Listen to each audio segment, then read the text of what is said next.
고등학교 시절에 제가 다니던 학교는 매년 그 단축 마라톤을 했습니다. 8km 단축 달리기를 했는데요. 한강변을 끼고 달리는 그런 연례 행사였습니다.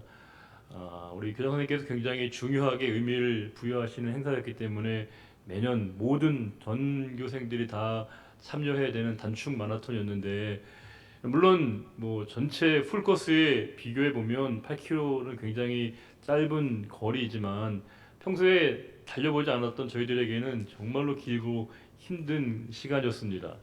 원래 취지는 길이가 단축해서 단축 마라톤인데 저희들끼리는 우리 목숨이 단축되는 것 같다, 그렇게 해서 저희가 단축 마라톤이라고 불렀거든요. 왜냐하면 너무 쉽지 않은 시간이었습니다. 아마 뛰어보신 분들은 아시겠지만 뛰다 보면요, 힘에 부쳐서 이제 멈추게 됩니다. 잠깐 쉬었다 뛰려고 생각하는데 한 번 멈추면, 한 번 쉬면 다시 달리는 게 쉽지가 않았습니다.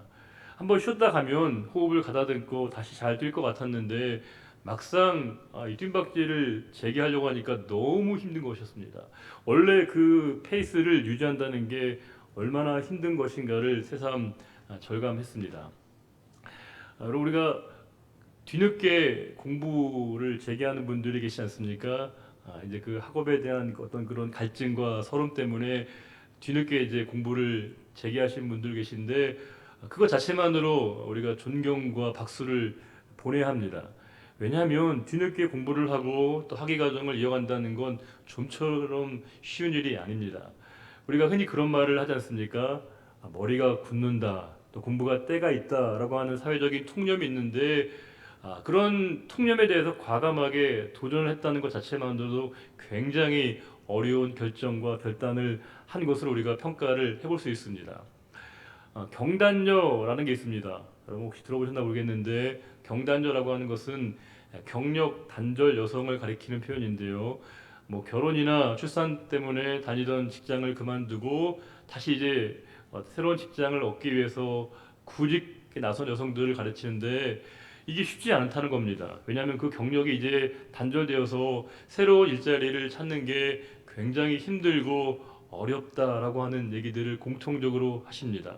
예전의 마음과 생각이면 그대로 어떤 게 잘 이어질 것 같은데 막상 새로운 상황에서 새로운 일들을 다시 재개한다는 게 얼마나 어려운 것인가를 뼈저리게 느끼신다고 얘기하십니다. 우리가 하고 싶은 일을 다시 재개하는 게 아니라 해야만 되는 일을 다시 재개할 때는 훨씬 더 힘이 들고 훨씬 더 어려움이 있습니다. 왜냐하면 몸이 말을 듣지 않습니다. 심지어 우리 마음이 우리 뜻대로 잘 움직여주지 않을 때가 많습니다. 이미 우리가 어떤 상황에 이렇게 깊이 익숙해졌다라고 하는 것은 우리 몸과 마음이 이완 상태에 놓였다는 걸 얘기합니다. 몸과 마음이 이완된 상태에서 새롭게 어떤 일들을 다시금 재개하려고 한다면 상당히 많은 노력과 또 의지와 준비가 우리에게 필요하다는 사실입니다. 처음에 저희가 온라인 예배를 시작했을 때 많은 분들이 다 그렇게 얘기하시더라고요. 아유, 목사님 온라인 예배를 드리니까 너무 어색하고 너무 힘들고 너무 불편하다고 그렇게 얘기를 많이 하셨습니다. 그리고 어떤 분들은 너무 이제 애틋한 마음 때문에 또 빈 예배당을 보면서 마음이 아프다는 얘기들을 다 이렇게 공통적으로 하시는 것이었습니다. 근데 이제 어느 순간부터 답이 좀 달라지시더라고요. 답변이 목사님 이거 괜찮은 것 같다고, 뭔가 좀 편해진 것 같고, 심지어는 목사님이 나한테 개인 교습을 하는 것 같아서 너무 좋다, 이렇게 얘기를 하시는 분들도 점차로 늘어나게 되었습니다. 우리 어느덧 익숙해지고 여기 안에 굉장히 우리가 처음에 낯설었는데 우리가 어느 순간 여기에 몸과 마음이 이렇게 친숙해지고 있는 상황이라고 할 수 있습니다. 우리보다 먼저 앞서서 이 온라인 예배에서 현장 예배로 이제 그 다시금 예배당 예배로 이렇게 방향을 선회한 여러 교회들이 있는데, 이 여러 교회들이 먼저 그런 공통된 어려움을 토로하는 경우들이 있습니다. 뭐냐면 다시 온라인 예배에서 현장 예배로, 예배당 예배로, 예전에 했던 예배니까 그대로 이렇게 재개했는데 이전의 분위기와는 사뭇 다른 상황을 만나게 되었다는 겁니다. 예를 들어서 일단 어, 물론 온라인 예배를 병행하는 탓도 있겠지만 현장 예배를 드림에도 불구하고 막상 예배에 참석하는 분들의 숫자가 비율이 10에서 20% 정도밖에 안 된다는 사실입니다. 이미 예배를 허락했고 예배가 가능함에도 불구하고 실제적으로 예배에 참석하시는 분들이 20%를 상회하지 않는다는 사실이었습니다. 또 한 가지는 예배당에 오시는 분들의 그 모습도 자세도 분명 뭔가는 조금 예전과는 다른 모습을 감지했다는 것입니다. 예전에 드렸던 예배, 언제나 우리가 이 예배당에서 함께 드렸던 그 예배임에도 불구하고 다시 현장 예배, 예배당 예배를 재개했는데 이전에 그 모습, 그 상황, 그 태도가 아닌 예배로서의 이 분위기가 느껴지기 시작했다는 겁니다. 이 사실을 저는 접하고서 그럼 우리는 무엇을 생각해야 되고 어떤 부분을 우리가 유념해야 되는가를 깊이 한번 생각을 해보았습니다. 예전 어르신들이 그런 말씀들을 자주 하셨습니다.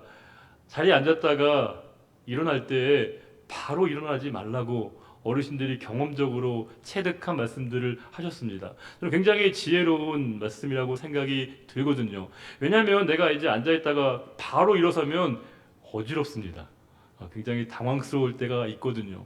우리가 새로운 상황, 내가 익숙했던 그 환경과 다른 일들로 우리가 전환을 하게 되면 여러 가지 대비와 준비 과정이 사전 대비 준비 태세가 우리에게 필요하다는 겁니다. 특별히 우리가 이전에 해왔던 것 그리고 일상이라고 얘기하지 않습니까? 일상으로 우리가 전환될 때 우리는 늘 해왔던 것이고 언제나 우리가 진행해왔던 것이기 때문에 별다른 무리가 없을 거라고 생각하지만 실제로 우리가 이 생각이 현실에 우리가 적용되게 될 때는 꽤 큰 차이점이 벌어지게 된다는 겁니다. 우리는 늘 그렇게 해왔고 늘상 그렇게 우리가 진행해 왔기 때문에 별다른 문제가 없을 거라고 생각하지만 꽤 많은 우리의 이 부적응과 부조화가 나타나서 당황스러워하는 분들이 적지 않게 있습니다. 그래서 우리가 이 새로운 상황을 우리가 변화를 우리가 이제 준비하려고 하면 사전 대비, 사전 어떤 우리가 대처가 필요한 시점이 되었습니다. 우리가 한두 주 예배 드린 게 아니라 이 2달 가까이 이렇게 온라인 예배를 드리고 있어서 곧 예배당 예배를 저희가 재개할 터인데 그렇다면 우리가 이 예배당 예배, 현장 예배를 재개하려고 한다면 우리 일상의 회복 우리가 성도의 일상으로 우리가 전개되고 우리가 재개될 때 우리가 어떤 부분을 유념해야 될 것인가 하는 것과 그 일들을 하기 위해서 우리가 영적으로 어떤 준비와 어떤 대비가 필요한 것인가를 생각해보고 묵상해보면서 오늘 이 학계의 말씀을 통해서 우리에게 주시는 그 지혜의 말씀에 한번 우리가 귀 기울여야 될 시점이 되었다라고 생각이 듭니다. 오늘 우리 이 본문의 저자인 학계, 원래 이제 학계의 이름은 학이야라고 하는 뜻인데 그 이름의 뜻은 잔치, 축제 이런 뜻이 있습니다. 근데 원래 아마 이름이 학이야라고 하는 이름의 뜻이었을 거라고 추정합니다. 야는 여호와니까 여호와의 축제, 여호와의 잔치라고 하는 이름의 뜻을 지니고 있는 선지자 학계의 기록, 학계가 선포한 메시지가 바로 학계서인데 우리가 포로 귀환 이스라엘 백성들이 포로 귀환 이후에 활동했던 3명의 대표적인 선지자가 있습니다.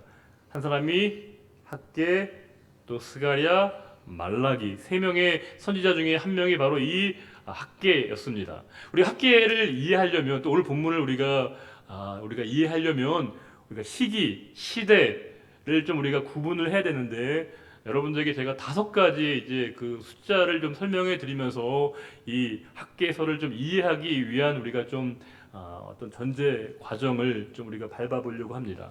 5가지 숫자가 여러분들에게 눈에 띌 터인데요. 여러분 이게 586, 537, 536, 520, 516 여러분 이건 무슨 자동차 번호도 아니고요. 이게 뭐 우리가 컴퓨터 사양도 아닙니다. 586이라고 하는 것은 다 앞에 BC가 붙어 있는 것인데 BC 586년은 남유다의 멸망을 얘기합니다. 바벨론에 의해서 남유다가 이제 흔적도 없이 사라진 바로 그 해를 얘기합니다.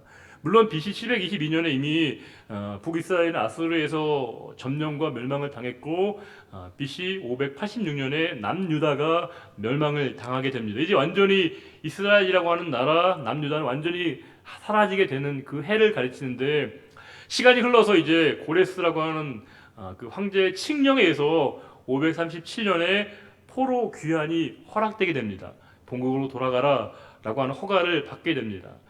그리고 537년에 제1차 포로 귀환이 일어나게 됩니다. 1차 포로 귀환 사건인데 536년은 바로 그들이 이제 그 이듬해 성전 재건 사업에 착수를 하게 됩니다. 돌아온 그들이 이제 가장 먼저 선행돼야 될 일들로 성전을 재건해야겠다 생각하고 성전 재건이 시작된 해가 바로 BC 536년입니다. 그런데 이 성전 재건이 진척이 아주 더디게 됩니다. 그리고 아예 이제 공사가 중단됩니다. 무려 16년간이나 이 공사가 재개가 되지 못합니다. BC 520년까지 이 공사가 멈춰지게 됩니다. 중단되게 됩니다. 그리고 다시 공사가 재개돼서 BC 516년 10월에 드디어 제2차 성전이 완공되고 재개되어지는 그 일련의 사건들에 대한 시점을 여러분들에게 좀 시간적으로 표시를 해줬습니다. 이 시기를 보게 되면 학계는 뭐냐면요, 1차 포로 귀환자들이 예루살렘에 돌아와서 성전 재건 사업에 착수했는데 이 성전 재건 사업이 이제 중단되게 됩니다. 물론 이유는 있습니다.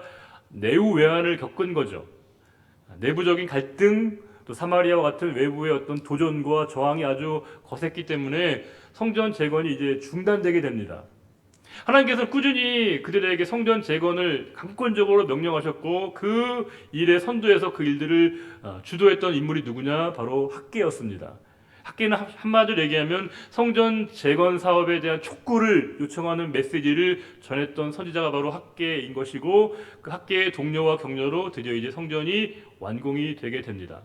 자, 그러면 이 포로 귀환자들에게 있어서의 가장 중요한 과업, 성전을 재건해야 된다라고 하는 것에 대해서는 이 대강령에 대해서는 그 누구도 의심의 여지가 없었습니다. 먼저 우리가 성전을 가장 먼저 이제 짓는 것이 가장 급선무라고 하는 것에 대해서 그 누구도 이의 제기를 하지 않았습니다. 물론 우리 이 말씀에 대한 좀 우리가 오해를 하나 좀 해결하고 가야 됩니다.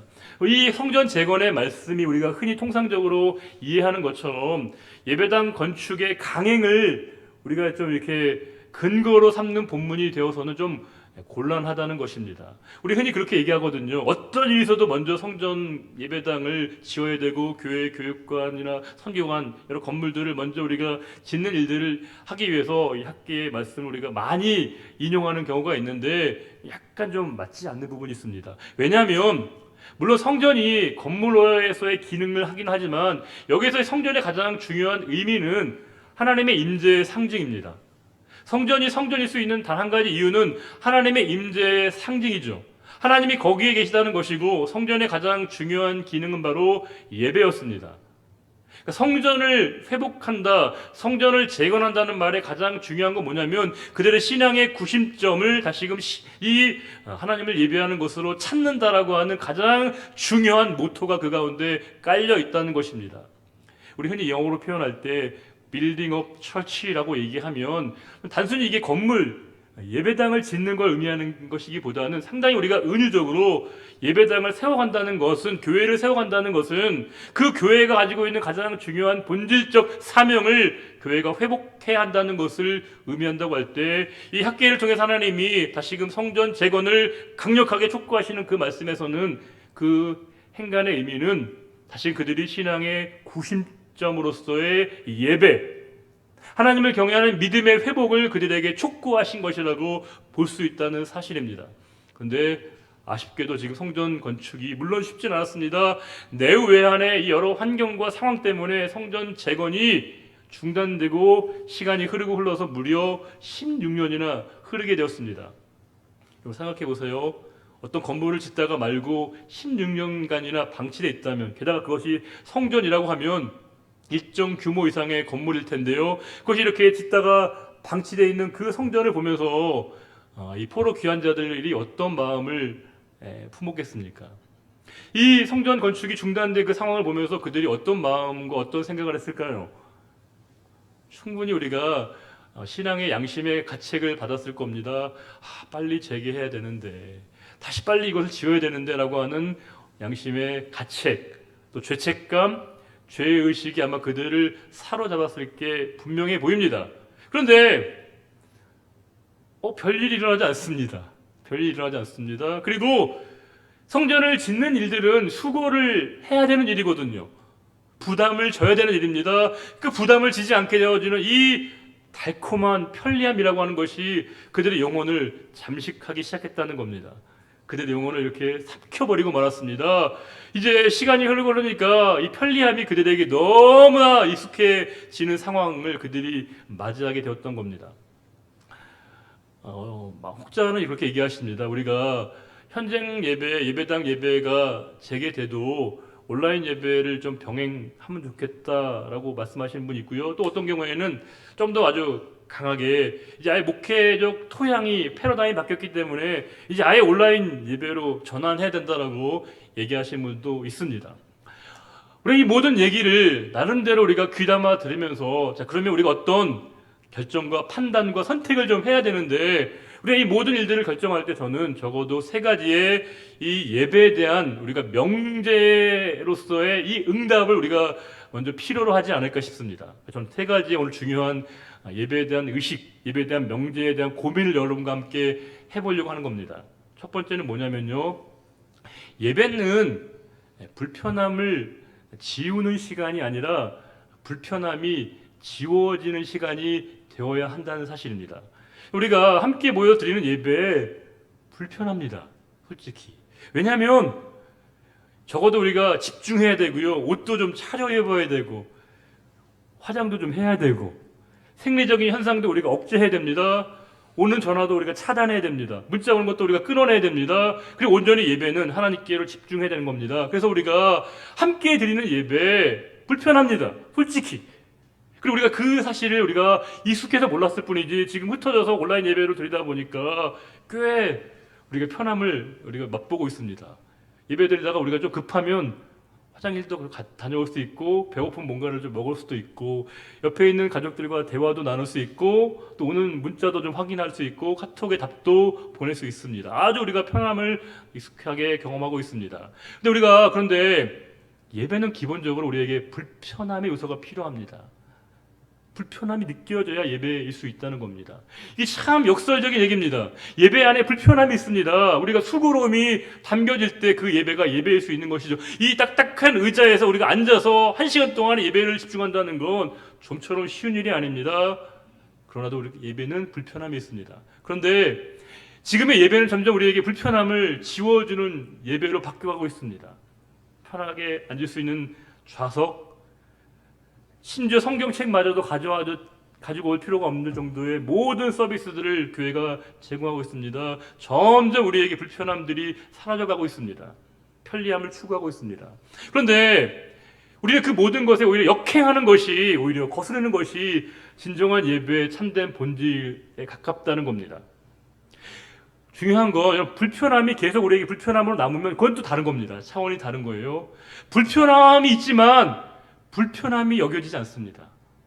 불편함은 외적 환경의 요소라기보다는 내 주관적 감각이자 감질이라고 하는 겁니다. 우리가 예배 안에 불편함의 요소가 있지만 인간적으로 그런 불편함이 더 이상 불편함으로 여겨지지 않는다는 사실입니다. 왜요? 하나님의 은혜가 그 모든 것을 다 덮어주신다는 겁니다. 그분의 충만한 은혜가 우리에게 경험되어지게 될 때 더 이상 우리가 누군가를 배려하고 이해하는 이 인간적인 불편함마저도 우리가 기쁘게 감당할 수 있는 것입니다. 예배는 우리가 불편함이 있어요. 느껴진 요소가 있습니다. 그러나 그 불편함이 우리에게 또 다른 은혜로 경험되고 자각되고 지각되어지는 시간, 그게 바로 예배라고 하는 겁니다. 너무 편하면 여러분 죄송하지만 내가 진짜 참된 예배를 드리고 있는가를 깊이 한번 고민해 봐야 됩니다. 그런데 그 불편함이 또 다른 은혜로 이렇게 승화되어지는 시간, 그것이 바로 예배의 가장 중요한 요소라고 하는 겁니다. 두 번째는 예배당에 대한 부분인데, 예배당은 공간의 필요보다는 공감의 필요를 위한 장소가 돼야 한다는 겁니다. 우리가 예배를 드리려면 장소가 일단 필요하잖아요. 여러분들 지금 가정에서 드릴 때 방에서 드릴 수도 있고 또 이렇게 거실에서도 혹 개인의 공간에서 드릴 수 있습니다. 지금 우리는 예배당에서 예배를 드리고 있는데 보통 우리가 이제 현장 예배는 예배당에서 드리지 않습니까? 예배당은 단순하게 이 홀이나 룸이 아니라는 겁니다. 예배당은 그 자체 안에 신학적 의미를 담지하고 있습니다. 예배당은 우리가 사람을 이렇게 수용하는 공간이기보다는요, 하나님께서 우리를 포용하시고 안아주시는 공간이라고 하는 겁니다. 게다가 이 예배당에서는 우리가 서로 간의 소통이 필요합니다. 과거의 나와의 소통, 현재의 나와의 소통, 미래 나와의 소통, 형제와 자매의 소통이 있습니다. 이 공간에서는 우리의 삶의 흔적들이 녹아 있습니다. 예배당 곳곳에 우리의 기도의 눈물 자국이 있습니다. 이 예배당 곳곳에 우리의 찬양의 메아리가 여전히 남아 있습니다. 이 예배당 안에 우리가 섬김의 그 모든 흔적들이 남아 있습니다. 그러하게 단순하게 예배는 공간의 의미를 뛰어넘어서 우리가 영적으로 소통하고 있는 공감의 필요를 위해서 존재하는 게 바로 예배당이라고 하는 겁니다. 우리가 이 시간 힘들지만 어렵지만 현장 예배와 온라인 예배로 우리가 더 예배로서 우리가 그 예배를 사모해야 될 이유가 바로 거기에 있습니다. 함께 모여서 우리가 예배할 때 이 공간은 하나님께서 우리를 이렇게 안아주시는, 저만 그렇게 느끼는지 모르겠으나 저는 예배당에 이렇게 설 때마다 그 사실을 느끼거든요. 그분의 품 안에 이렇게 안겨지는 그 마음의 감동, 그 은혜가 이렇게 부어지게 될 때 이 예배가 진정한 하나님과 소통하게 되고 하나님과 공감하게 되어지는 그 시간을 우리가 경험하게 된다는 겁니다. 세 번째는 가장 중요하고 본질적인 요소인데, 우리가 필요성과 편의성을 추구하는 우리의 모든 방향이 과연 누구를 위한 것인가에 관한 이 답이 우리에게 필요합니다. 만일 저에게 우리가 편리성을 추구하고 편리성을 우리가 필요성을 저에게 이게 하나님의 뜻이라고 하는 것에 대한 확신이 있다면 여러분들이 반대해도 제가 그쪽으로 추진하려고 더 애를 쓸 겁니다. 그런데 우리가 어떤 선택과 어떤 결정을 할 때 과연 그것이 하나님을 위한 것인가라고 하는 것에 대한 우리 스스로에 대한 분명한 답이 우리에게 필요하다는 겁니다. 물론 우리가 어떤 선택과 결정을 할 때 지고지순한 이유는 찾기가 어렵고요. 우리가 모든 전지전능한 답을 갖고 있지는 않습니다. 그러하기 저는 공동체 영으로 역사하시는 성령님의 역사하심을 신뢰하는 편입니다. 주의 영이 계신 곳에는 참된 자유함이 있다고 말씀하셨습니다. 한 사람의 개인적인 편의와 유익이 아니라 개개인의 우리의 자유함이 아니라 성령께서 우리 공동체에게 자유함을 주셔서 우리가 온전한 참된 예배로 방향을 결정하고 그 예배로 나아가게 될 때 그 예배는 우리의 마음속에 진정한 자유함을 주신다는 겁니다. 우리 모든 묶여있고 매여있던 모든 것들을 참된 것으로부터 자유하게 하시는 그분의 은혜를 예배 가운데 맛보고 경험할 수 있다는 겁니다. 우리가 적어도 이 세 가지에 대한 질문에 대한 명제에 대한 답이 우리에게 먼저 선행돼야 됩니다.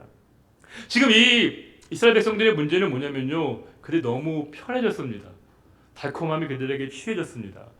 우리 달콤함도요, 계속 단맛만 주면 단맛을 잘 몰라요. 요즘 아이들이 단맛을 잘 누리기 위해서 하는 방법이 뭐냐면 단짠이거든요. 달고 짠맛을 이렇게 번갈아 먹어봐야 맛을 느낀다는 겁니다. 우리는 내 일상이 얼마나 큰 축복이 은혜였는지를 잘 모르고 놓칠 때가 있습니다. 그래서 하나님께서는 야속하지만 더 큰 은혜로서 우리들에게 고통도 주시고 아픔도 주시고 고난도 허락하십니다. 우리 일상의 축복과 그 사이사이에 우리들에게 고난을 채워넣으심으로 말미암아 우리 일상이 얼마나 큰 은혜였던가를 새롭게 발견하시게 만드신다는 겁니다. 그래서 우리가 생각해 볼 것은 지금 이스라엘 백성들은요, 돌아왔던 그들이 이제 영적으로 나태해지고 게을러졌습니다. 하고 싶지 않거든요. 이제 이 편한 이 삶을 다시금 이제 어렵고 힘든 일들로 그들이 다시금 도전한다는 게 그들에게 너무 힘들고 어렵고 귀찮은 일이었습니다. 번거로운 일이었습니다. 그래서 이제 그들이 누구도 그들을 끌어주지 않았기에 서로가 이제 책임을 서로에게 미루면서 방치되어 있는 상태, 주저앉아 있는 상태가 바로 이스라엘 백성들이 놓여 있는 그 상태였습니다. 그때 하나님께서 그들에게 이렇게 학계를 통해서 말씀하십니다. 5절에 이렇게 얘기하십니다. 5절 같이 한번 읽어볼까요? 그러므로 이제 만군의 여호와가 이같이 말하노니 너희는 너희의 행위를 살필지니라. 너희의 행위를 살필리라고 말씀하시는데 이 7절에도요, 만군의 여호와가 말하노니 너희는 자기의 행위를 살필지니라. 5절과 7절에 자기의 행위, 너희의 행위가 똑같이 히브리어로 따르케켐이라고 되어 있습니다. 똑같은 단어에 대한 번역을 달리한 건데 뜻은 뭐냐면요, 삶의 자취와 흔적을 얘기합니다. 우리에게 늘 어떻게 내가 살아왔는지를 돌아보고 반추해 보라는 겁니다. 신앙은 그런 것이죠. 예배는 그런 겁니다. 우리가 한 주간 삶을 살다가 주일에 예배를 드리는 이유는 뭐냐? 내 자신의 삶을 내가 하나님과 온전하게 동행하며 살아왔는가를 돌이켜서 묵상하는 시간입니다. 내가 얼마나 하나님과 동행하며 살아왔는가? 라고 하는 걸 깨닫고요. 또 한 주간의 삶을 얼마나 내가 하나님과 동행할 것인가를 다짐하고 결단하는 이 결행하는 일이 바로 예배이자 신앙의 고백입니다. 그래서 우리가 예배는 지나온 삶을 우리가 돌아보는 것이고 내다보는 것이고 하나님을 바라보는 시간이 바로 예배인 것입니다. 하나님께서 그들에게 지금 성전 건축의 필요성을 말씀하신 이유가 뭐냐? 너희의 자신을 먼저 돌아보라고 살피라고 에게 말씀하십니다. 그러면서 이제 6절에 성전 건축이 얼마나 하나님이 원하시는 인간을 말씀하시면서 이렇게 말씀하십니다. 8절에 내가 그것으로 말미암아 기뻐하고 또 영광을 얻으리라. 하나님이 성전 건축을 얼마나 기뻐하시고 그것으로 인해 영광을 받으시는가를 분명하게 말씀하고 있습니다. 그런데 하나님이 그에게 뭐라고 말씀하시냐면 너희는 산에 올라가서 나무를 가져다가 하라고 되어 있습니다. 지금 백성들이 성전 건축을 이렇게 지연시키고 미루었던 가장 중요한 이유 가운데 하나가 뭐가 있었냐면 지금 이 성전은 두 번째 제2성전이거든요. 스룹바벨 성전입니다. 첫 번째 성전은 솔로몬 성전이었는데 솔로몬 성전의 이 건축 자재는 뭐였냐면 백향목이었습니다. 레바논 백향목이었습니다. 최고의 상품이었습니다. 그 레바논 백향목으로 지은 성전을 그들이 지어야 되는데 지금 자재가 구해지지 않기 때문에 성전 건축이 지금 진행될 수 없다라고 그들이 내부적으로 생각하게 된 겁니다. 하나님께서 뭐라고 말씀하시냐면 레바논 맥향목이 중요한 게 아니다. 빨리 너희들 산에 올라가서 그 나무로 성전을 건축하라고 그들에게 하나님이 강권적으로 명령하시고 있는 것이었습니다. 하나님이 그들에게 레바논 백향목으로 지은 솔로몬 성전을 받으신 이유는 그것이 백향목이었기 때문에 백향목으로 지은 성전이기 때문에 하나님이 그 성전을 기쁘게 받으신 게 아닙니다. 그 고백 안에 담겨져 있는 그들의 믿음이죠. 그들의 마음입니다. 그들의 전심을 하나님이 기쁘게 받으셨는데 그들은 지금 또 다른 이유를 든 겁니다. 하나님, 백향목이 구해지지 않는다고. 백향목을 구할 수 없다라고 하는 그 이유를 핑계를 대고 있다는 겁니다. 우리들은 참 놀랍게도요. 핑계를 찾아내는데 천재들입니다. 우리는 상황과 여건에 대해서 묘하게 그 빌미를 잘 찾아내고요. 핑계를 잘 찾아낸다는 겁니다. 너 여건이 안 된다고. 상황이 안 된다고. 내가 그릇이 안 된다고. 때가 아직 이르지 않았다고. 수많은 핑계들과 이유들을 찾을 때가 있습니다. 제가 궁금한 건 혹시 여러분들이 핑계를 찾아내고 이런 이유들을 찾아내는 학원을 다니시나? 온라인 강좌를 들으시나 싶을 만큼 우리는 굉장히 이런 이유들을 찾아내는데 아주 능하다는 겁니다. 하나님께서 지금 그들에게 레바논 백향목이 아니라 너희가 눈에 보이는 바로 그 산에 가서 그 나무를 구해다가 이 성전 건축을 재개하라고 명령하고 있습니다. 그럼 하나님이 그 성전을 아무거나 가져와서 대충 지으라는 그 얘기가 아니죠. 하나님의 관심은 그들 안에 있어서의 성전을 통해서 그들에게 나타내주고 있는 신앙의 회복, 예배의 회복이 그 무엇보다도 시급하다는 것을 하나님이 강조하신 겁니다. 영적 우선순위가 어디에 있느냐를 그들에게 말씀하신 거죠. 백향목이 중요한 게 아니라 그들이 성전을 통해서 하나님께 집중하고 예배하는 공동체로 다시금 나아가는 것, 그 모든 것보다 이 사실이 중요하다는 것을 그들에게 하나님이 일깨워주고 있습니다. 그래서 하나님께서 뭐라고 말씀하시냐면 그 일들을 행하지 않으면 어떤 일이 벌어진가를 이렇게 8절, 9절 말씀하고 계시는데 우리 같이 한번 읽어볼까요? 9절부터 11절입니다. 너희가 많은 것을 받았으나 도리어 적었고 너희가 그것을 집으로 가져갔으나 내가 불어버렸느니라. 나 만군의 여호와가 말하노라. 이것이 무슨 까닭이냐? 내 집은 황폐하였으되 너희는 각각 자기 집을 짓기 위하여 빨랐습니다. 그러므로 너희로 말미암아 하늘은 이슬을 그쳤고 땅은 산물을 그쳤으며 내가 이 땅과 산과 곡물과 새 포도주와 기름과 땅의 모든 소산과 사람과 가축과 손으로 수고하는 모든 일에 한죄를 들게 하였느니라. 두려운 말씀이죠. 빨리 성전 건축 재개하지 않으면 너희들 이런 일이 있을 것이다 라고 말씀하십니다. 여기 성전이라고 하는 것은 단순하게 건물인 건물로서의 성전을 의미하는 게 아니라 성전이 담고 있는 그 뜻, 신앙의 고백, 하나님의 임재에 대한 갈망, 하나님께 더 가까이 가고자 하는 그들의 열정이 회복되어지기를 원하시는 하나님의 뜻이 담겨져 있다는 겁니다. 그 무엇보다 중요한 게 예배에 대한 그 자리를 회복하는 것이 무엇보다도 그들에게 소중한 것이고 필요한 것임을 하나님께서 그들에게 일깨워주고 있습니다. 요즘 우리는 일상이 참 많이 어렵습니다. 제가 자주 쓰는 표현처럼 일상이 좀 담보 잡힌 것 같다. 제가 그런 표현을 자주 쓰거든요. 일상이 참 어렵습니다. 모든 게 잘 준비되어 있고요. 또 우리가 이제 서로 간의 사회적 거리 두기를 강화하다 보니까 일상의 삶이 잘 이렇게 이루어지지 않습니다. 근데 물론 이제 곧 이게 재개될 거예요 믿고 있는데, 우리에게 성도의 일상화라고 하는 것은 예배의 일상화를 의미합니다. 우리에게는 일주일의 삶의 일상이 자리를 잡는 것도 물론 중요하지만 성도에게 가장 중요한 건 예배가 그 자리를 찾는 겁니다. 예배가 예배의 자리를 되찾는 것이야말로 성도에게 가장 중요한 일상의 회복이라고 하는 겁니다. 우리가 일상의 회복을 꿈꾸고 우리가 기도해야 된다면 우리 일기간의 일상의 삶이 회복되어지는 것을 뛰어넘어서 우리의 이 예배가 온전히 회복되어지기를 바라는 우리의 기도와 우리의 바람과 갈망과 열정이 우리에게 필요하다는 겁니다.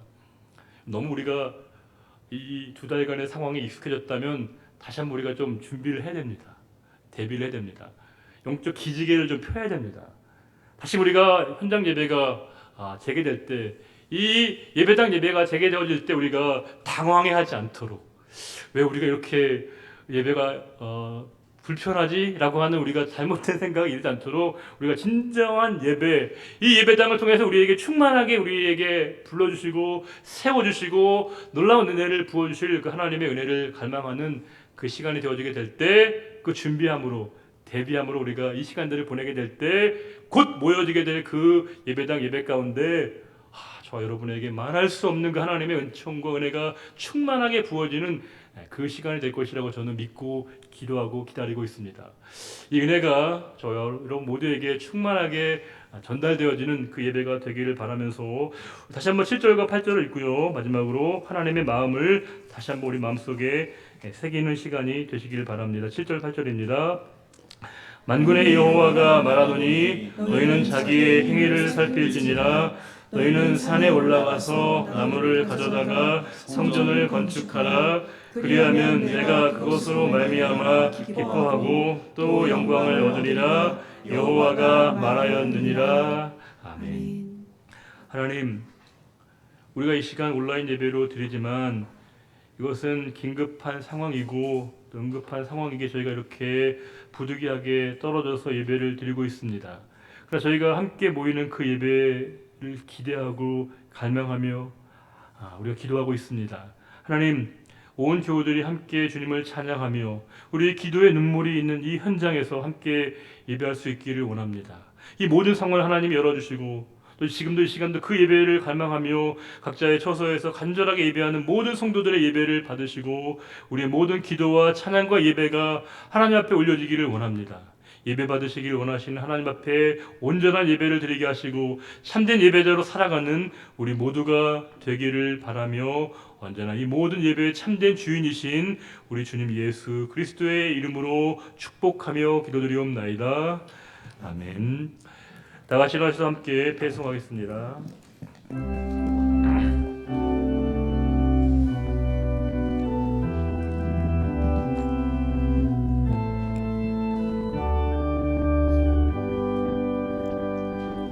주 하나님 그 선하심 찬양해 놀라운 주 행적 찬양해 주님의 사랑이 가득 넘친 교회 주 사랑 이제 전파하려네 우리에게 주어진 소명대로 우리 사랑 널리 전하자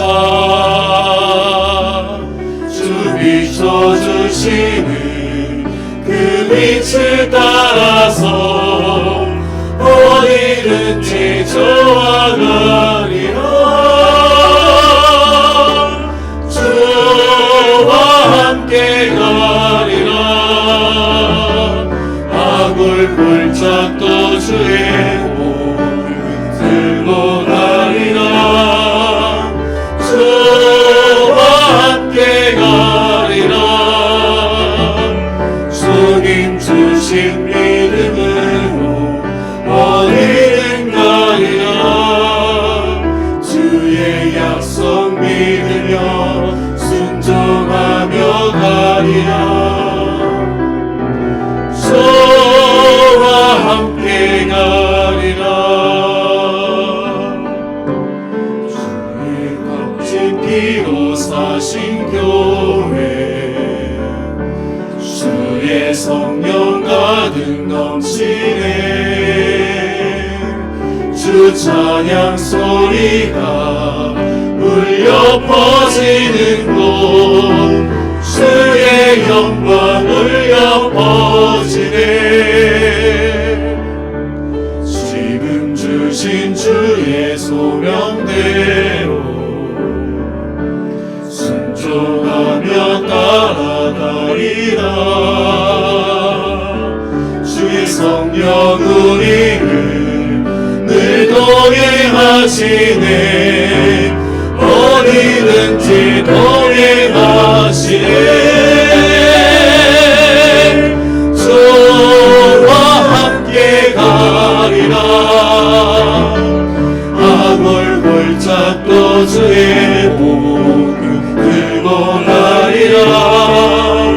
주와 함께 가리라.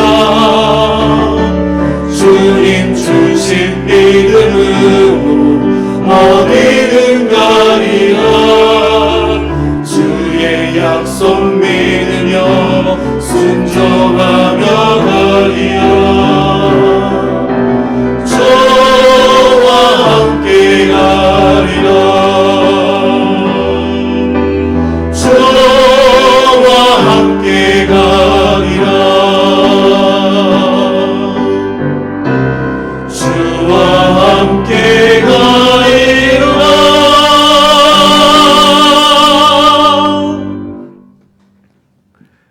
여호와는 내게 복을 주시고 너를 지키시기를 원하며 여호와는 그의 얼굴을 내게 비추사 은혜 베푸시기를 원하며 여호와는 그 얼굴을 내게로 향하여 두사 평강 주시기를 원하노라. 이제는 우리 주 예수 그리스도의 은혜와 하나님 아버지의 크고 놀라우신 사랑과 성령의 큰 감동과 역사와 내주 충만케 하심이 오직 우리의 삶의 자리 가운데 주의 성전된 우리들 모두가 다 주의 뜻 가운데 살아가기로 다짐하는 그 거룩한 결단과 고백과 믿음의 다짐 위에 이제로부터 영원히 함께하여 주시기를 간절히 축원하옵나이다. 아멘.